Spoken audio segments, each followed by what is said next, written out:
was the calculation you made about this lineup in terms of the advantages and the challenges of not having a pure point guard in your starting lineup?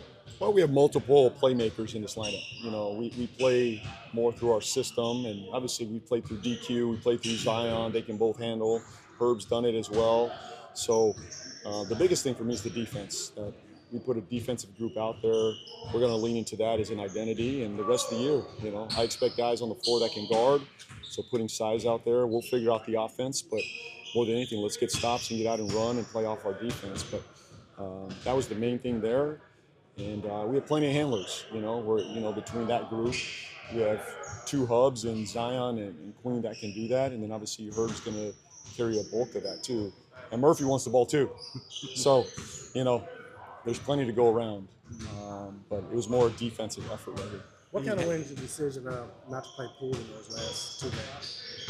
Just the lineup, you know, I just went with this lineup. I just felt like this group gives us a chance out there to get after it defensively, and I think just going to lean into a little bit of size right now and physicality and defense. And obviously, Poole, he'll stay ready. He'll be ready to go. Back at it today in practice, so we expect him to stay ready. And you never know when your number's going to get called. Everybody that stepped in for us this year has made an impact, and I expect him to do the same. Kind of same thing with Hawkins. Hawks, same thing. And how much has having Sadiq Bey actually helped you make this decision with this new starting lineup, right? I mean, he is obviously clearly can put up points for you. I think since returning from injury, he's averaging like 19 points a game. Having just him on the roster, though, does that make the decision easier to go bigger because he's a capable starter? He's a capable starter. You know, he's a two-way player. He can, shoot it for us. He can play off ball. We can play through him as well. We have 5 guys basically we can play through at any time.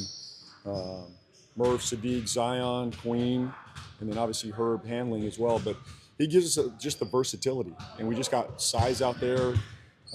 We're bigger.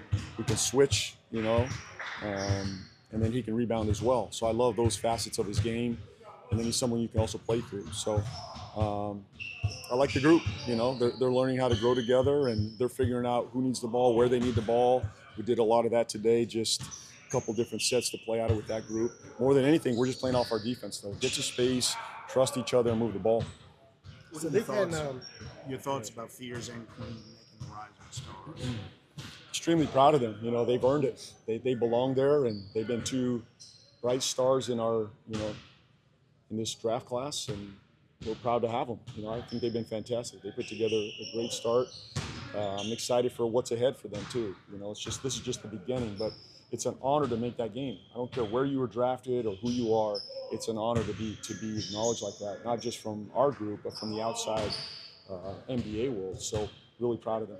We saw Mark's comments about the way the other game ended the other night. I don't know if you heard what he had to say about it, but what were your thoughts about the Fears and Derik situation? Well, I didn't know at the time. I didn't know, kind of how it started. Obviously, looking back, it could have been handled much better from the official standpoint, but they're human beings too. There was something that happened down the stretch. I won't make comments there, but it could have been handled better. I'm assuming the NBA has made that clear, and they're handling it internally. They made their decisions, and we move forward. That's kind of what I'm saying. Yeah, so okay. Yeah, I don't know what you said, but I was going to say Jeremiah and Lou both just got fined. It was announced, $25,000 each. Did you also talk to Jeremiah about it afterwards? Like, do you need to go out and talk to a rookie because he's fresh to the league about maybe situations like that? These are all new situations for him. So yeah, communicating with them is key. Young guys, but even older guys at times. Even veterans. You got to continue to communicate with your team. Number one, they got to know we have their back. There's things that we can always handle better, just in general, not just the altercation that we always talk through with our young guys. So these are it's part of the growing process with everybody. But Fear's not going to back down. I don't care, in game, out of game. Like he's a feisty competitor. I love that about him, and I think he's playing well.